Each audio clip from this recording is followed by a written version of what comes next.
Okay, bonjour tout le monde. Hello, everyone.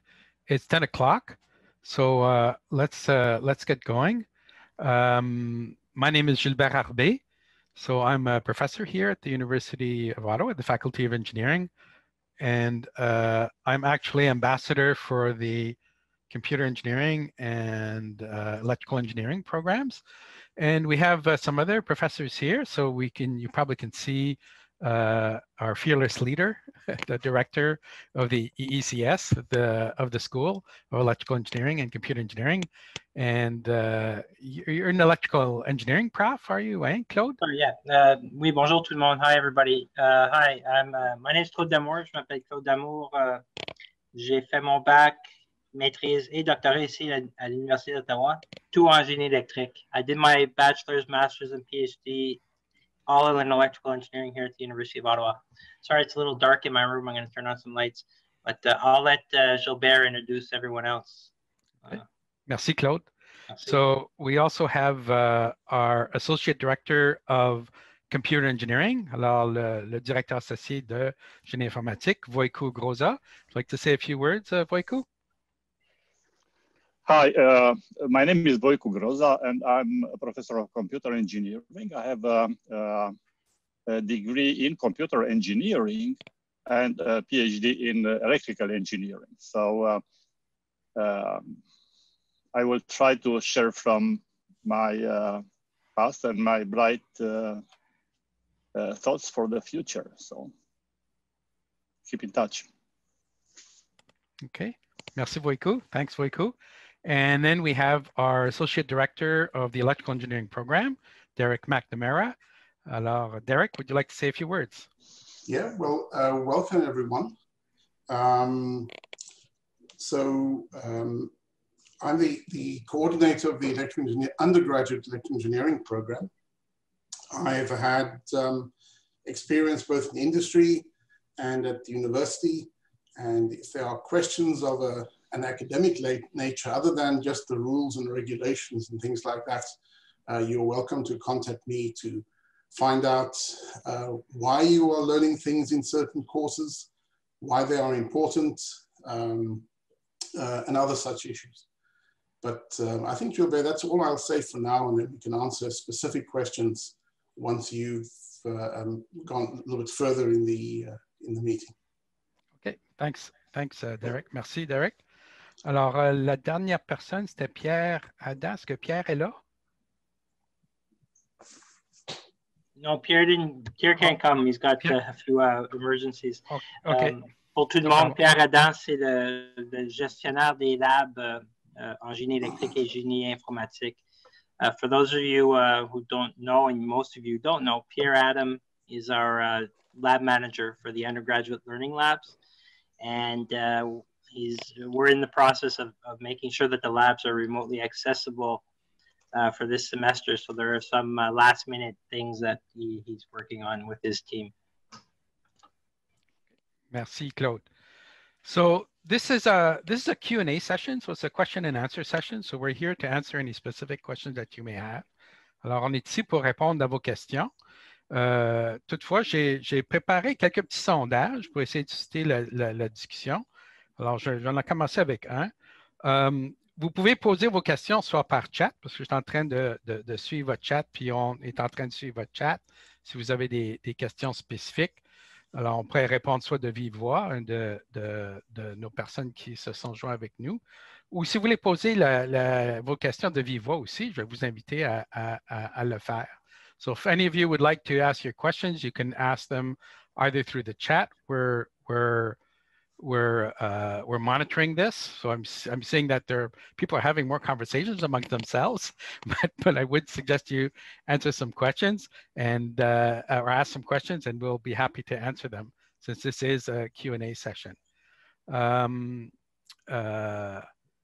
Okay. Est-ce que c'est normal que l'un de mes cours n'apparaît pas sur Brightspace? Ça dépend dans le fond, je pense, du professeur. Il y a certains professeurs qui ont décidé, je sais j'en connais un au moins qui a décidé de ne pas utiliser la plateforme Brightspace. Donc, il faut surtout surveiller votre courriel parce que vous allez avoir des courriels justement des professeurs qui vont vous aviser de la plateforme qu'ils vont utiliser. Mais en grande majorité, je pense que Brightspace, ben, comme vous l'avez dit, il y a un de vos cours qui n'a pas apparu. Donc, il faudrait vérifier avec, avec le prof directement. OK? Ou contacter le prof par courriel. Effectivement, vous pouvez le contacter puis poser la question, qu'est-ce qui se passe? OK? An experience in the aviation industry.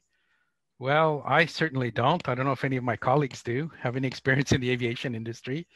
I guess you're probably interested. I would suspect this may be from a computer engineering student who's interested in maybe doing some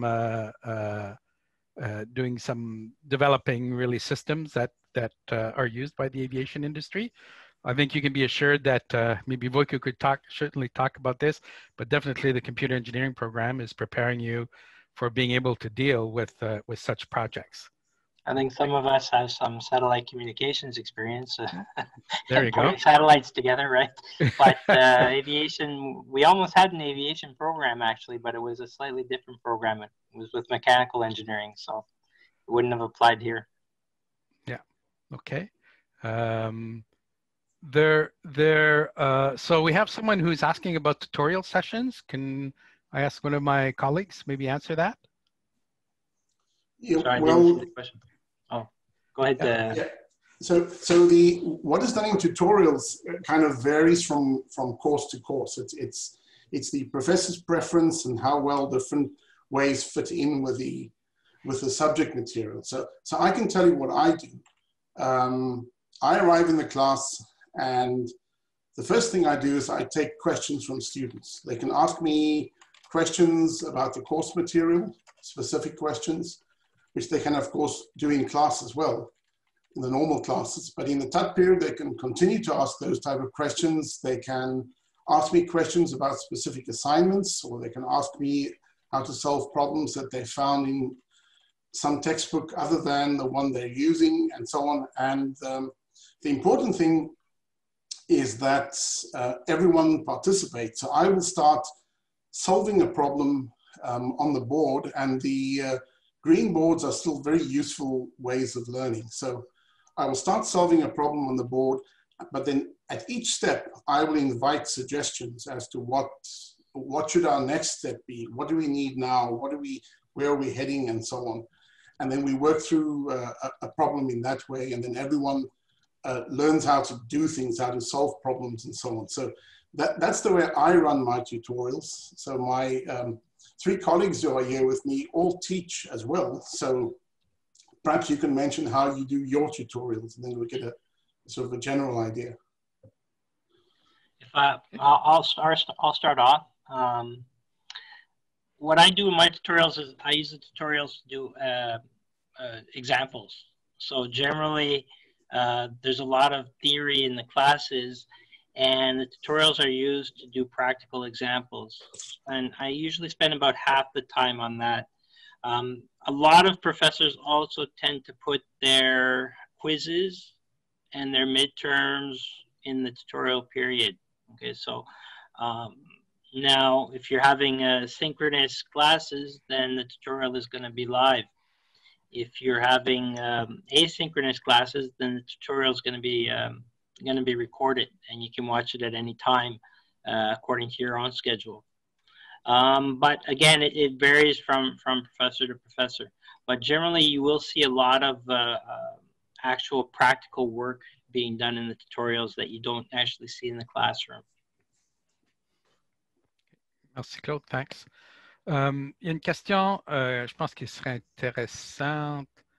Il y a quelqu'un qui pose la question, qui est sur la liste d'attente pour certains cours, veut savoir s'il n'arrive pas à s'inscrire, comment faire pour valider son année. Pourrais-tu répondre à ça, Claude? Oui, ça, il faudrait contacter le bureau de premier cycle. Okay. L'adresse de courriel, c'est opsgenie, @uottawa.ca. Okay, merci Claude. Did you get that? Yeah. Okay. So, I don't know if I never know if I'm muted or not. No, you're good. You're good. I expected applause. Yeah, so yeah. There is a clap option here. So if anybody wants to clap, then it's possible you'll keep our director happy. Thank you. Thank you, Matthew. Okay.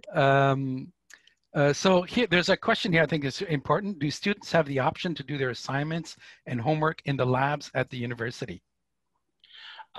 There will be some computer labs that are open. How you're going to access them is not 100% decided yet. Like, let's say the site 0110 computer lab, certain stations will be X'd out, meaning you can't sit there, and certain stations won't have the X, so you'll be able to sit. That's to maintain social distancing. And those labs are open because some students don't have good Wi-Fi or internet access at home, or they don't have a powerful enough computer to be able to do the certain work that they need to do. Those doors to that lab, though, are going to be locked because we don't want students from other faculties using them. And students who will be given access will be given an access card to get into that lab. Now, I'm talking specifically about site 0110. So to be able to get access, you'd have to request access. Who you have to request it from, that I'm going to have to find out in the next little while, because I don't think it was, the plan has been fully vetted yet. There are other Faculty of Engineering computer labs in Colonel By, and those too will be accessible by students who need access. And again, we're going to be going with the rule, or the rule of thumb, that whatever work can be done from home should be done from home, and only come in when you absolutely need to. I think, Claude, perhaps you should mention, you mentioned the building, yeah. Excuse me, site 1132. You'll need to say what's the fact that site is an acronym for a particular building. Oh, site, yeah. Really okay, won't have been on campus. So site is the main building of electrical and computer engineering, electrical, computer engineering, computer science, software engineering. We used to be called the School of Information Technology and Engineering, which is why we call it, the building's called site, because of the old name. It's at 800 King Edward. Okay, it's the building the farthest south on campus, on the main campus. Colonel By is the next building north from us, so they're connected by bridges and stuff. That's at 770 King Edward, or what is it, 161, Louis Pasteur? 121. 120, what? How much? Is it 121?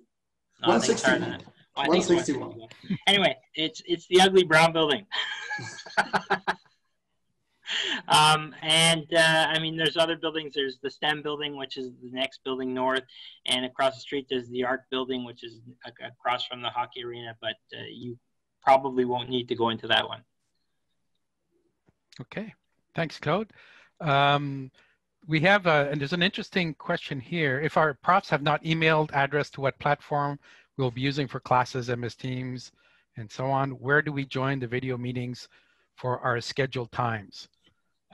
Profs who are using Brightspace are probably going to be putting the links on Brightspace. If not, they might have a website that you link to from their own professor website. So I would Google them, and again, if class is coming up and you really don't know what's going on, email the professor. And the typical email address, and it's not always, because some professors are older and they have the old email addresses, but typically it's the first initial last name at uottawa.ca, or first name dot last name at uottawa.ca. But the easiest thing, Google your professor with the professor's name, UOttawa, and generally it's the first thing that comes up. Okay, great, thanks. How explicit are professors about their expectations for their students? Are students simply to follow the syllabi on Brightspace? Oof. I think that's a professor to professor kind of thing. Some are quite clear as to what their expectations are, and some aren't. I mean, if you don't know what a professor's expectations are, don't ask your professor. Generally, if a professor is teaching something, it's because the professor expects you to know that later on in the course. So, and at what level you're able to perform generally determines your mark. So if you can understand everything, you'll be at A+. If you understand most of the topics and can apply them, you know. So there's different levels of performance that you're being evaluated against. Okay. Does anyone else want to add to that? Well, I think it's important to look at the course outline. Yeah. And each course will have a course outline, which will be on Brightspace. And then you will see how will the final grade be determined. What percentage will go to assignments, what to labs, what to the midterm, what to the final exam, and so on. So that's, if one is looking at numbers, then I think that's what you need to have a look at, the course outline. Okay, great. Thanks, thanks, Derrick. Est-ce que les séances de laboratoire, on doit se rendre à l'université ou non? Pardon? Pour les séances de laboratoire, est-ce qu'on doit se rendre à l'université ou non? Normalement, non. Il y a des profs qui croient que si les élèves veulent rentrer, ils peuvent, mais la plupart du temps, on ne veut pas exiger qu'un étudiant doit rentrer à l'université. Et il faut noter qu'il y a des étudiants qui ne sont même pas à Ottawa présentement. Alors, c'est très difficile de demander à quelqu'un qui est à Vancouver de rentrer pour faire un lab. Alors, la réponse est non. Et pour les étudiants qui sont en première année, la plupart des cours de votre première année viennent de la faculté de sciences. Et j'ai demandé aux vice-doyens des études de la faculté de sciences c'est comment qu'on allait faire les labs. Et il y a des labs qui sont en ligne, ça veut dire des simulations. Il y a des labs où l'assistanat à l'enseignement fait le lab en ligne et les étudiants reçoivent des données du TA, de l'assistanat à l'enseignement. On appelle ça un TA. Le TA les donne les données, puis les étudiants écrivent le rapport avec les données qu'ils ont reçues du TA. Mais le TA, quand il fait le lab, il explique exactement qu'est-ce qu'il fait, comment il fait le lab. C'est des vidéos assez détaillées. Alors, il va y avoir plusieurs façons, soit des simulations, soit des expériences virtuelles où vous êtes capable de manipuler l'équipement en ligne, ou bien où vous recevez les données en regardant une vidéo d'un enseignant, un assistant à l'enseignement qui fait le lab pour vous. OK, merci. And actually, do you mind if I repeat that in English? Go ahead. So a question came in as to whether or not students would have to come in to do labs, because labs is, you know, it's kind of hard to do a chemistry lab at home when you're dealing with chemicals like hydrochloric acid and stuff like that, right? So we're not asking students to come in to do labs because some students aren't even in the country. And so first year student, generally most of your labs are not offered by the Faculty of Engineering anyway. Your first year courses are mostly from the Faculty of Science. And I asked them what they were planning on doing, and they have some virtual labs. They have some online simulation type labs, and they have some labs where the TA is actually performing the lab experiment for you in a video while you watch. And in fact, you're interacting because it's a live video. And you're able to get the data to be able to write your reports by interacting with the TA online. Yeah.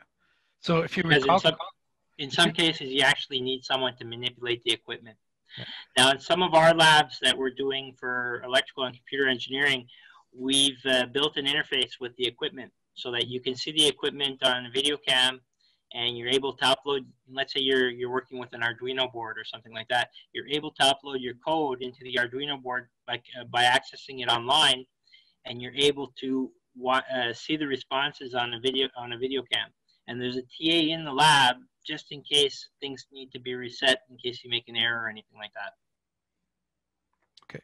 And if you recall, for first year, the chemistry course, they were actually using some simulation software to do their experiments, and this you do on your own.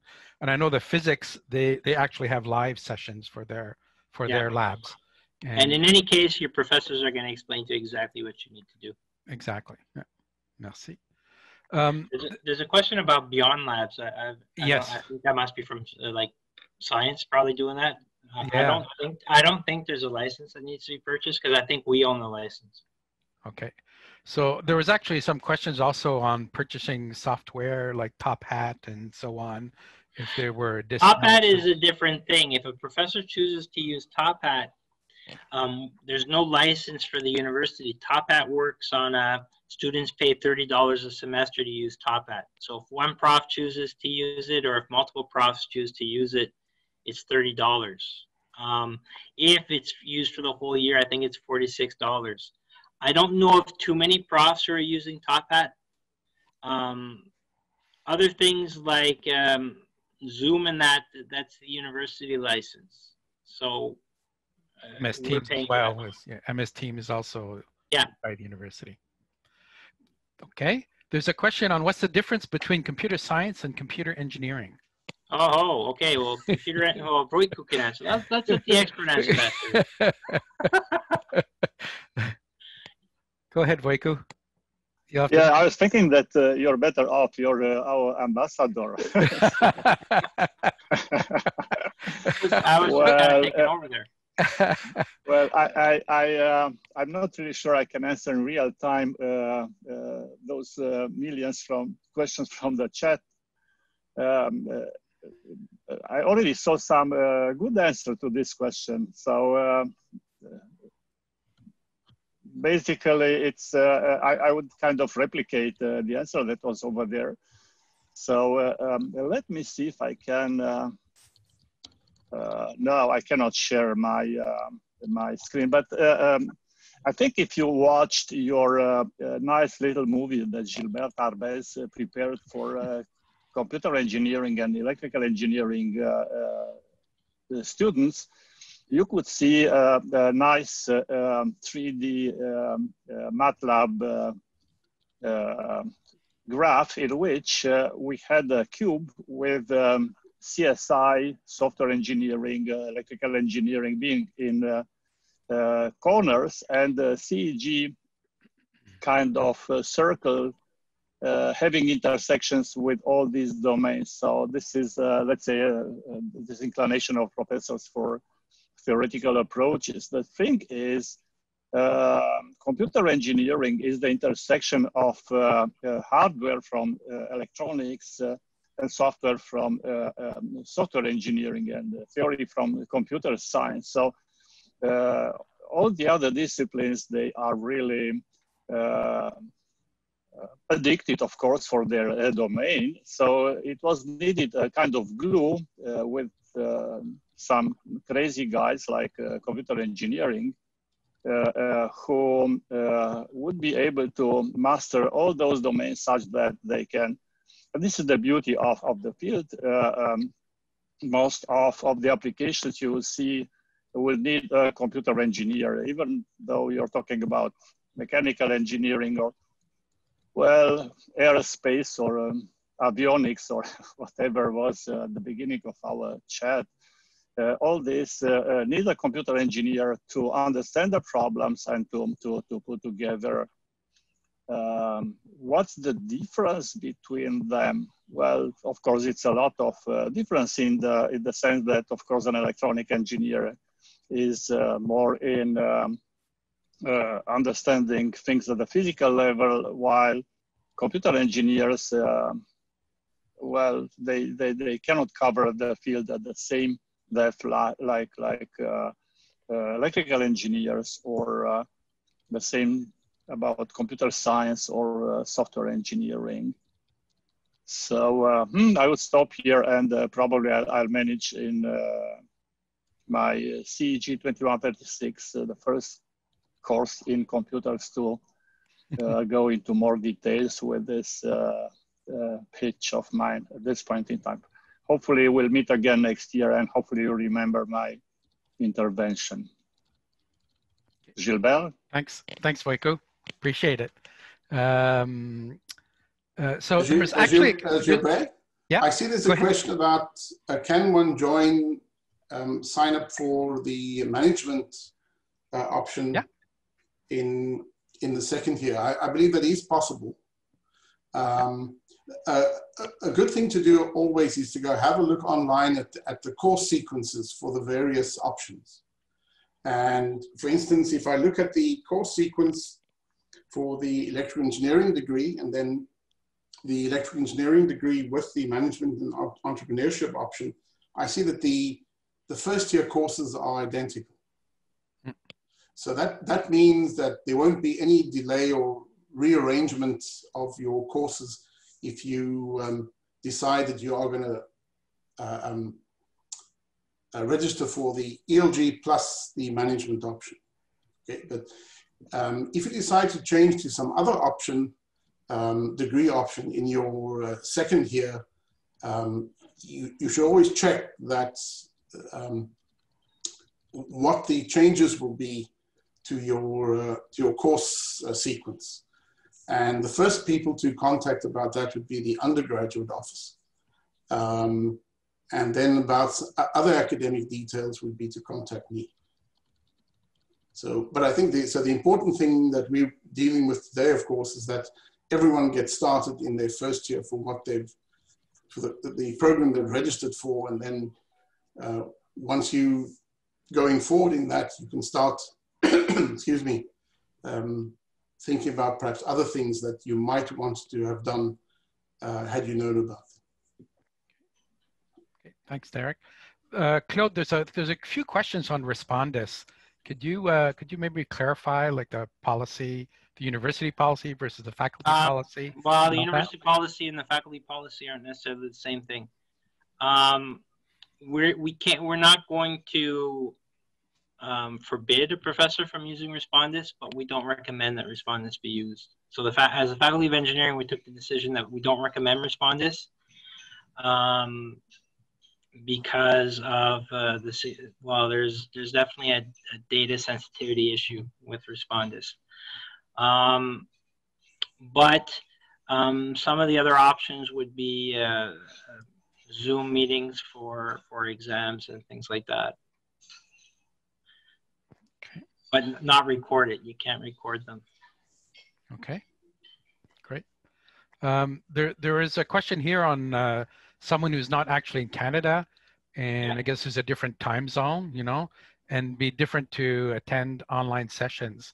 So is this going to be a problem, is their basic question? Well, some of the classes are synchronous, which means the professor kind of expects you to be in the class, but professors have been asked to record all of their lectures and put them online.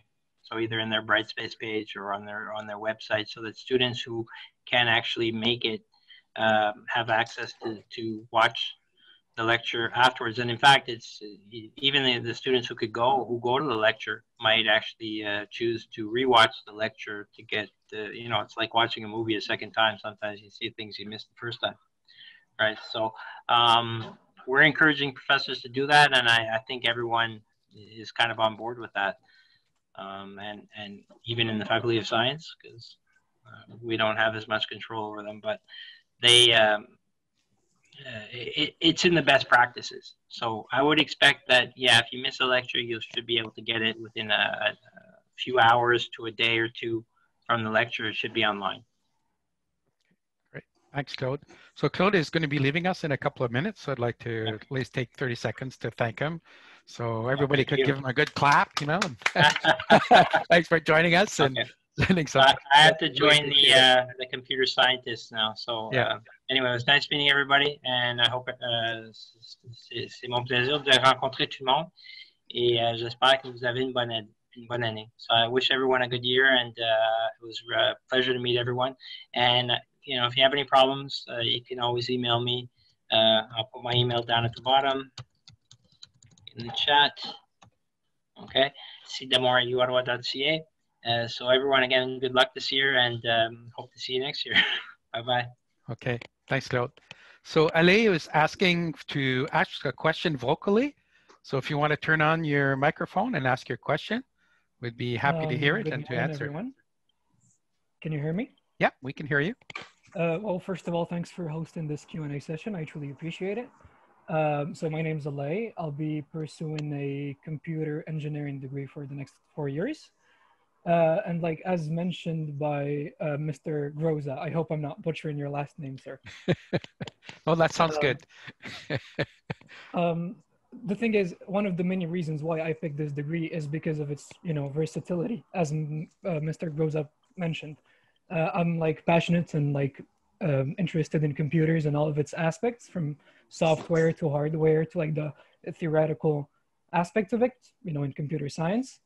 And my question is the following: when will I, as a student, get the opportunity to, throughout my studies, my undergraduate studies, get the opportunity to choose an area of specialization? Because, computer engineering is very broad in some sense.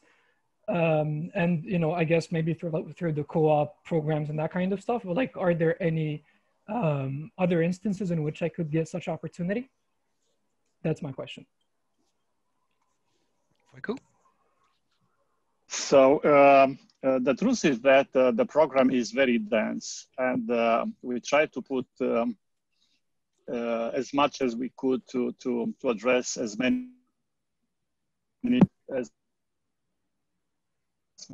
as many questions as we can.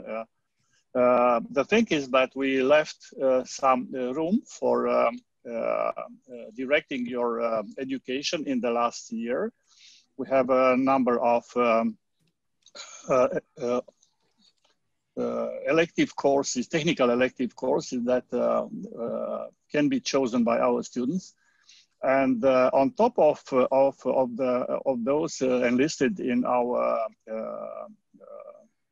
list of elective courses, the director has the power to approve participating to any other course that is interesting for a student at some point in time. Of course, there is an issue related to the prerequisites, but usually when you're in a field and you're interested in a field, what happens is you make sure you cover the field. And in the worst case scenario, also approvals are given on a particular case by professors who are on one hand. On the other hand, I have to admit that co-op is a really powerful tool in the education of our students. I was very pleased to see that many things that we wish to teach our students in class, and we didn't have room to add those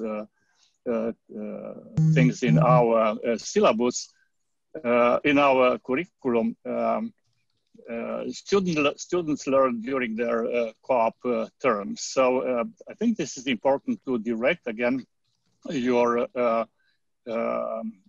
work experience during your co-op terms towards the field that you are interested in. Again, we have a very broad span of applications where computers are present, and probably will be there for our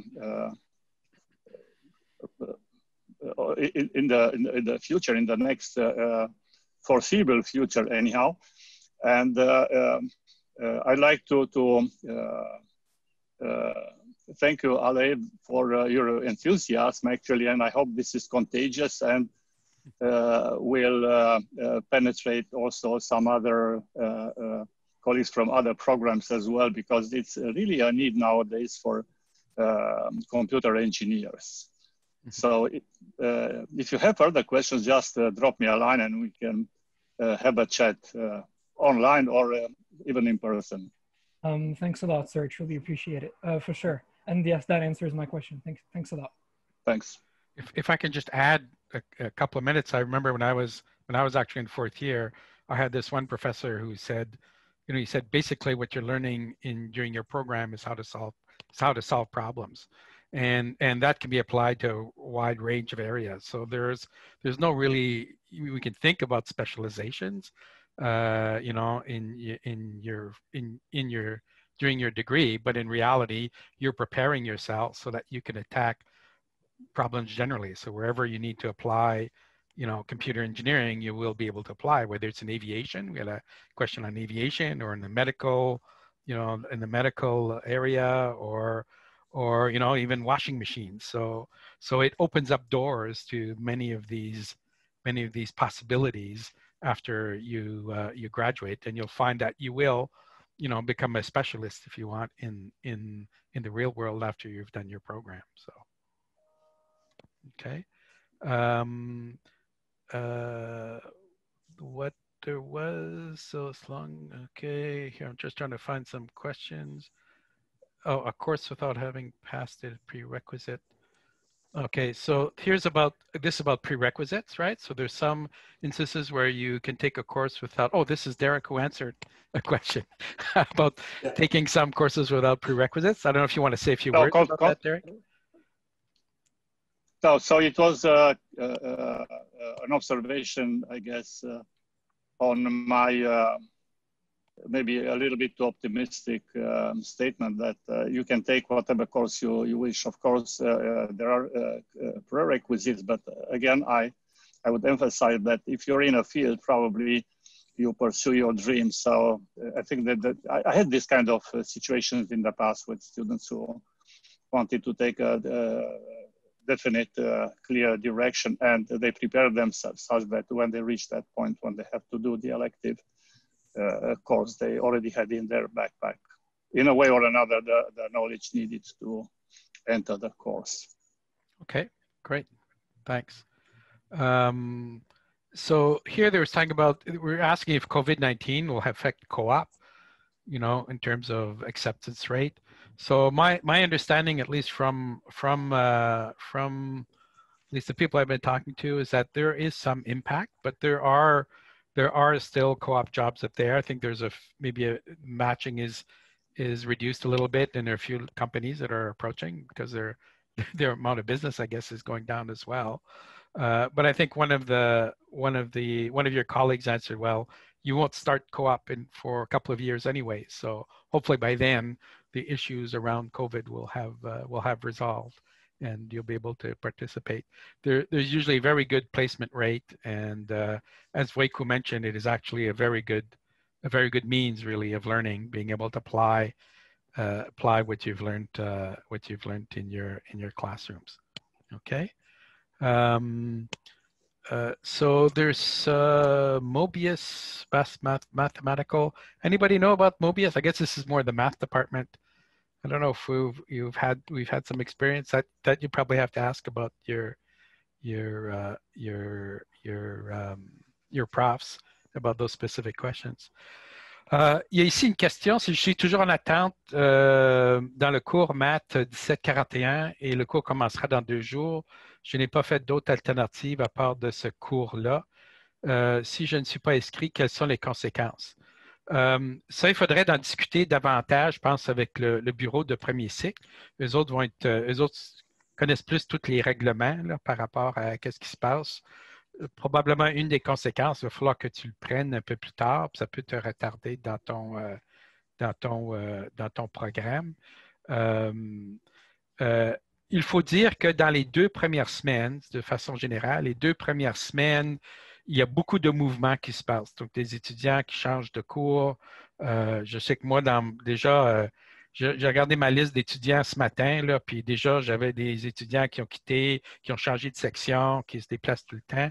Donc, c'est là où au niveau de la liste d'attente, il y a quand même quelques semaines là, avant que la possibilité de rentrer dans le cours là, va terminer. Encore, ce que je peux dire, c'est vraiment de contacter le bureau du premier cycle parce qu'eux autres vont avoir au moins plus de détails, comment long est la liste d'attente, c'est quoi les possibilités que vous allez pouvoir rentrer et aussi c'est quoi les conséquences, qu'est-ce qui se passe. Est-ce que c'est possible d'obtenir des crédits dans un autre établissement? Ça, il faudrait voir encore avec le bureau du premier cycle. Je sais qu'il y a des crédits qui sont acceptés d'autres établissements. Donc, ça, c'est quelque chose à voir Ça, c'est quelque chose à voir au niveau de tous ces règlements, de voir avec le bureau du premier cycle. Okay. 80% after a year, you get a reserve spot. Yeah. So Nelson's talking about the co-op, right? And if you've got an 80% average, you do get a reserve spot in co-op. And if you're above between 60 and 80, you are in competition, right, with the others to get a spot. So that's a clarification.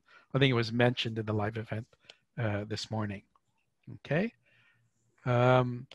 Autre question, est-ce qu'il y a d'autres questions? Parce que je crois qu'on est arrivé vers la fin de la liste. Si j'ai sauté vos questions, s'il vous plaît, n'hésitez pas d'en poser. Do we need to academic integrity course before classes start?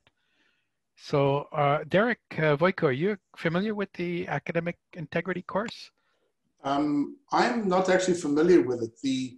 The undergraduate administration sometimes introduce courses like this that they and I don't really discuss. As you know, I'm more concerned with the, shall we say, the hard engineering side of things. Yes. So okay. I'm not certain to answer yes or no to that question. Okay. Alors, this one here, I think you'd have to check again with the undergraduate office. So this may be something, this is the first time I've heard actually of the academic integrity course. So like Derrick and probably like Voiku, of course, we're focused a lot more on the program content, and sometimes these things were added. So again, OPS Génie, I think I published that in one of my posts. You can contact them and they'll be able to. I don't know if anybody else has I'm not sure when it has to be done, but the course is fairly short. You can complete it pretty fast. I think I did it in 1 day. So here we have someone who's actually gone through it. Maybe we could talk a little bit about academic integrity itself. There, surely we could have some comments. I don't know if Derrick, you want to share on that. Yeah, well, I think everyone knows what the first point is about academic integrity, is that when you submit work as your own work, then it must be your own work. You know, it's no different from high school or any university. It's so the university frowns and will act on any act of plagiarism or which is fraud. So that's the first point. To me, that's the first point of academic integrity. There are some other things that I think I almost want to call it sort of academic advice. And the first is also, I guess, academic manners. If one is attending a class, and certainly if I attend a seminar or I'm at a conference and someone is speaking up front, I wouldn't be consulting my phone all the time, and certainly not letting it ring during the presentation. So the first piece of advice I would give is that when you're in class, concentrate on the class. It'll be to your great advantage every time. Even if you find that a particular professor is boring, you should always attend the class. And when you're in the class, just be involved in the class. Don't be like people that I see in restaurants. 4 people are sitting around a table in the restaurant and no one's actually taking notice of the other one. They're all busy on their phones. Apart from the fact that it's bad manners, that's not the point of 4 people getting together in a restaurant. And it's similar in a class. So when you get to class, turn off your phones or any other communication equipment, concentrate on the class. And like I always tell my students, get your money's worth in that class. And even if you find the professor boring, he or she will at least be telling you what is important. You'll remember things and so on. So, And then if I can, Gilbert, there was a question about prerequisites. And as Associate Director for the ELG program, a lot of my time is spent evaluating prerequisite waiver requests. Now, a particular course is a prerequisite for another course, usually for very good reasons. That you absolutely need the content of the first course to be able to understand and complete the second course. Right? So it isn't a matter of just requesting that the requirement be waived. I should be honest with you and say most of the time the prerequisite requirement isn't waived. What will happen is if you apply for a prerequisite waiver, you do so through the undergraduate office. They then contact me with that formal request and the case you have put as to why you're requesting that waiver. Typically, I will have a look, have there been other requests like that, and what were the decisions taken? And those decisions I take using the council of professors who are teaching the course for which that particular prerequisite is required.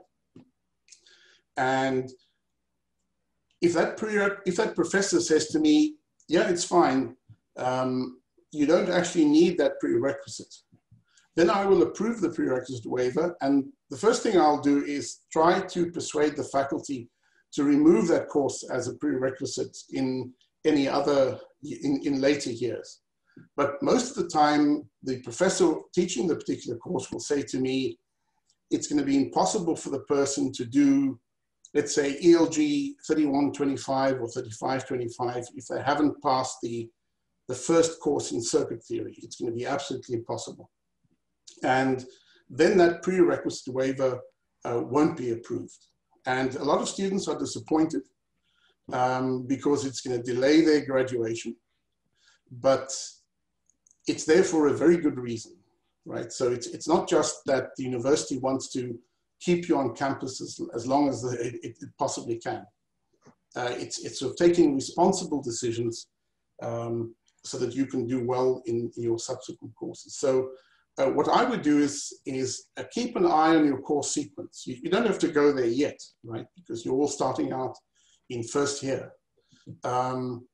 But as the terms go by, keep an eye on your course sequence, which you can find online, and have a look at what the prerequisites are. Because what I found is that some students start to enjoy particular courses, and they shift most of their attention onto those courses. And then there'll be a particular course that is a prerequisite for things the next year that they perhaps don't do that well in or don't pass, simply because they've shifted their attention to something that they've perhaps enjoyed more. So keep an eye on your course sequence. Can I say something more? So just a question just popped up. I get advanced standing. It's in the same vein. I get advanced standing in the first year courses. In some of the first year courses after class starts, can I take other first year courses? So I guess there are certain courses that they don't have to take, so they have some extra time. So they want to. Typically, yes, they can. Of course, as long as there's no scheduling conflict. Okay. Right. So and the bottom line, the program is fairly flexible. The program is flexible in that respect, yes. Yeah. Okay. So you can, if you have advanced standing in some course, you can sign up for other first year courses. You will typically, the registration system will only allow you to do certain things, like you cannot register for more than a certain number of courses. And it won't allow you to register if you have scheduling conflicts and so on. But whenever the registration system, I don't even know what to call it. It used to go by a particular name. I don't know what they call the registration system now. But for exceptions, it may tell you to contact the undergraduate office. So they're the first port of call when you cannot just do things routinely to registering for certain things. And then the academic officers there they've had lots of experience. They will have a look at what you're requesting. They can then take a decision according to University of Ottawa rules and regulations. And if necessary, they will contact me and ask, could such and such a request be approved? And in the approval requests, a number of things are taken into account. One thing that's important is how you're performing in your coursework. So if someone is scraping through their coursework, then typically they wouldn't be allowed to just add an additional course. But I should add immediately that there's no reason for anyone to scrape through in their coursework. If you've been admitted to this program, even though, as the dean said, engineering is difficult and challenging, if you've been admitted to this program, it means that everyone thinks that you can be successful in this endeavor. The professors will do what they can, and then if you do all that's necessary, you can be successful in this endeavor. I should add, I used to have a guy who was with me in high school, 1 year ahead of me, and he did the same engineering undergraduate degree as I did. And one of his favorite pastimes on a Friday afternoon was to warn me about how difficult the next course is going to be. And in spite of everything he said, I was successful. So it's the same with you. Don't be put off by anyone's negativity. If you've been admitted to the program, you can be successful, as long as you're putting the necessary effort. But anyways, enough of me sounding like a schoolmaster, Gilbert. Okay. You can take over. Great. Thanks. So there's a number of questions on co-op. One is if you're in 80% average, you get a reserve spot. If you get 60, are you still in the co-op? Just you will be in competition with others. I suspect, I'm not absolutely sure. The co-op office will be the place to check on this. And there was another related question actually. It says, is it possible not to have access to co-op if your grades go down? So I know there's a whole series of rules about the grades. And I know if you go below 60, if you get your average goes below 60 and you've been doing co-op in the previous years, you get a chance. There's some ways of catching up. So all of those rules, you can go onto the co-op website and talk to someone actually to find out exactly what those rules are. There's another one that talks about this 96 acceptance rate, right, for engineering co-op. Is that including the students with 80 and the 60? It's actually not the 96 acceptance rate, it's the 96% placement rate. So once you have a spot, and if you're among those who have, of course, 80% and above, and you have a guaranteed spot, then there's a 96% chance that you will actually be placed. So there's very good placement. We have very good industry here in Ottawa and even outside of Ottawa. So it's easy to find a job for you. Okay. Great. I think that was it in the co-op. Oui, est-il possible de jamais être éligible au co-op? Là, je l'ai répondu un peu en anglais. C'est possible de ne pas être éligible là, si vos notes sont trop basses. Donc, si vous êtes en dessous de 60%, votre moyenne est en dessous de 60%, vous aurez de la misère à avoir accès. Ben, vous n'aurez pas accès. Si votre note baisse en bas de 60, vous êtes en genre de période d'essai. Puis si vous ne montez pas votre note, ben, vous pouvez perdre votre place justement en co-op. Okay. What are custom courses presented in Brightspace? I'm not too sure what that is about. I mean, Brightspace is used in various ways. I know some people have created online content. So actually, I've done this for one of my first year courses, where there are videos and activities and all of this stuff. Others use it to, just post their course notes, and now it's being used to post videos as well of the online sessions. It's also used for being able to submit any kind of work and publish grades. In fact, the university recommends to publish the grades through Brightspace because it is a secure way of actually publishing the grades. And now more and more, because of the online content, the online nature of our courses, it's also being used often to give some quizzes, which is used in grading. So you'll see it varies. In fact, a lot of these tools you'll see will vary from professor to professor on how these tools are actually being used. Okay. Si je ne participe pas à tous mes cours à l'heure même, serais-je pénalisé?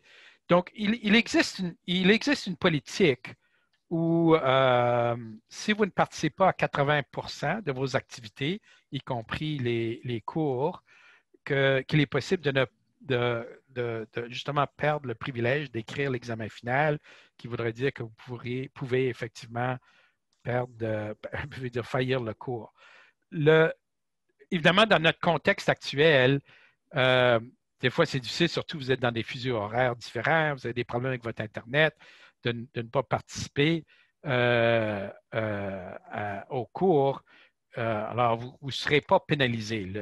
C'est vraiment de faire le travail et de montrer que vous avez appris votre matériel. C'est ce qui est important. Je peux vous partager mon expérience ou ma politique personnelle parce que même durant les cours, je prends la présence et même en ligne, on a nos outils, c'est plus facile de prendre la présence de ceux qui se présentent. Et si quelqu'un, dans le fond, a quelque temps dans le cours, dit « ben monsieur, j'étais juste en train de passer, là, ben monsieur, j'ai de la misère », ben, c'est là que je regarde justement et j'ai besoin d'un coup de pouce, s'il vous plaît. Si je vois que la personne, dans le fond, a participé aux activités, était présent en classe, là, je suis plus ouvert justement à donner un coup de pouce à la personne. Si la personne, dans le fond, je vois qu'elle n'était pas vraiment présente, ne voulait pas soumettre ses devoirs ou n'était pas présent et je vois que l'effort n'était pas là, bien, vous allez trouver que je suis beaucoup moins ouvert là, à appuyer quelqu'un pour réaliser son cours. Donc la réponse à la question, est-ce que vous allez être pénalisé? Ça, il faut vraiment vérifier avec le professeur. Moi, le principe que j'ai, c'est que vous êtes là pour apprendre. On travaille très fort. Je pense que Derrick en a parlé en anglais. On travaille très fort pour essayer de monter des cours, pour être présent, nous, évidemment, durant ces sessions-là. C'est à vous justement d'embarquer et de participer à ces activités-là pour effectivement apprendre, pour réussir le cours, pour être prêt pour aller en industrie. Parce que l'industrie, même si vous avez, je sais que j'ai travaillé en industrie une vingtaine d'années, je sais que même si vous avez votre degré pour vous arriver, vous allez être passé au bac, si je peux utiliser cette expression-là, ils vont vérifier que vous avez compris votre matière. Donc, votre accent vraiment durant vos 4 ans ici, c'est d'assurer que vous apprenez le plus possible. Et ça veut dire participer aux activités, d'être sérieux, d'être très discipliné, de gérer votre temps, de ne pas ignorer et ne pas uniquement avoir un focus sur les notes de cours. Si vous apprenez, vous comprenez votre matière, les notes de cours vont suivre. OK?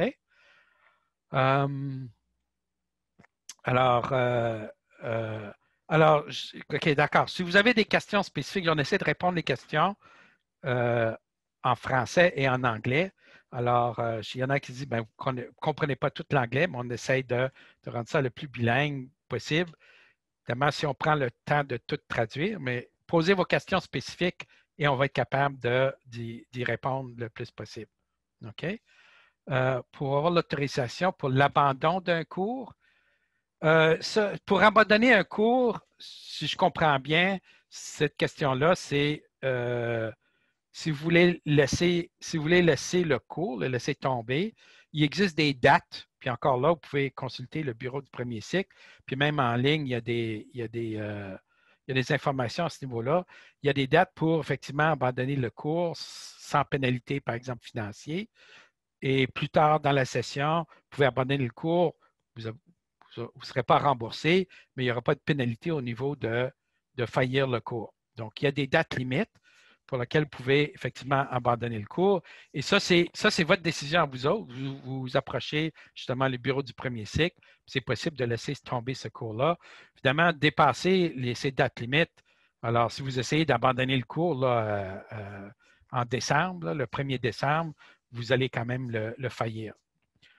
Une des choses peut-être un peu rattachées à ça, c'est que c'est vous qui êtes responsable de votre éducation ici. Je sais qu'en première année, là, moi j'ai mon cours de première année, j'ai 170 étudiants à peu près. Je ne peux pas suivre tout le monde. Alors vous êtes responsable de vous informer, de connaître les règlements. On est là pour vous aider si vous posez des questions. Alors s'il vous plaît, gênez-vous pas d'approcher et attendez pas qu'on vienne vous consulter. Okay. Are most courses available in the summer, spring term? Does someone want to possibly answer that? Derrick or Voiku? No, I think most courses are not available. Typically, ELG courses with ELG courses, and by that I mean courses with which start ELG something. The winter courses, the courses that are offered in the winter term are typically also offered in the spring and summer term. But that is all. And for the other faculties, for the science faculty, such as courses in mathematics and physics and chemistry and so on, one would need to go and check with those particular faculties. Okay. For CEG, I would say that maybe it's even worse. So only the third year courses in the winter term are probably in ELG is the same. They are given in the summer, spring, summer, but otherwise no CEG courses are offered in the summer. I should add, I made it sound too rosy. It's the third year ELG courses that are offered in the summer. The third year ELG courses that are offered in the winter are typically also offered in the summer. I'm glad you mentioned that. So I gave too rosy a picture of the courses. So third year ELG courses that are offered in the winter term are typically also offered in the spring and summer term. So there's a few... maybe one exception. Sorry, one exception. We have a CEG course hidden under different. Like it's called ITI 1100, which is digital design one. It's offered in the first year. So this course is a masked CEG course, which is given in spring, summer as well. But that's the only exception I'm aware of. Okay, great, thanks. There's a few. Okay, so we're 11 o'clock. On est 11 heures en ce moment. Donc je sais qu'il y a je pense qu'il y a des sessions au niveau de mentorat. Moi, je suis prêt à rester encore une autre dizaine de minutes pour répondre du moins, il y a quelques dernières questions au niveau des charges de cours. So there's some questions on course load, because I have someone who says I have a 10 course load 1 year. And I think which is typical, because usually I have 5 courses per term is sort of the average course load. Yes. I had someone who said 9 courses in 1 term. I would not expect that you should have 9 courses in 1 term. So, okay. Someone is asking about electives. What would you recommend? Do they mean complementary studies electives? So that's Yusuf. Yep. Yeah. So there's, the complementary studies electives are the non-technical courses. So you can choose courses that catch your interest. There is a list of allowed complementary studies electives on the Faculty of Engineering website, but select something that you're going to enjoy. That would be my advice. I mean, I know what I would take because I have an interest in ancient history. I would take every ancient history course that I could if I had to do these, but other people have other interests. So that's why they haven't been specified. But there's a list and you can select courses from that list. And so I say select something that you think you're going to enjoy. Okay. Bon, je pense qu'on arrive à la fin. So we're coming to the end now. Because I'm not seeing too many questions. Alors, j'aimerais vous remercier de participer à cette session. J'aimerais... oh, there we go. So we've got someone here who's actually posted for your next meeting. Alors, encore, merci à tout le monde. Je vous souhaite bonne chance dans votre première année. Puis, au plaisir de vous voir en classe. So, hopefully, we'll be seeing you in class. And good luck with your first term. Bye now.